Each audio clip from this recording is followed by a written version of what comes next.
আসসালামু আলাইকুম। আল্লাহ তাআলার সৃষ্টি এক অপূর্ব নিদর্শন। প্রকৃতির প্রতিটি ফলেই রয়েছে উপকারিতা ও শিফা। আজ আমরা জানব কাঁচা করমচার উপকারিতা সম্পর্কে। কাঁচা করমচা এমনই এক ফল যা আমাদের সুস্বাস্থ্য রক্ষায় সাহায্য করে।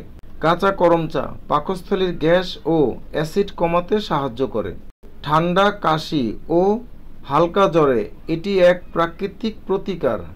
এতে আছে পটাশিয়াম, যা উচ্চ রক্তচাপ কমাতে সাহায্য করে, রক্ত পরিষ্কার করে। করমচা রক্তের টক্সিন দূর করে শরীরকে সতেজ রাখে। এতে থাকা ভিটামিন সি শরীরের রোগ প্রতিরোধ ক্ষমতা বাড়ায়। আল্লাহর দেওয়া এই নিয়ামত কাঁচা করমচা খাওয়া হোক স্বাস্থ্য ও সুস্থতার নিয়তে। আসুন সুস্থ থাকি, ইসলামী জীবনচর্চা অনুসরণ করি। ভিডিওটি ভালো লাগলে লাইক, কমেন্ট, শেয়ার এবং চ্যানেলটি সাবস্ক্রাইব করতে ভুলবেন না। ভালো ভাবুন, ভালো থাকুন। আল্লাহ হাফেজ।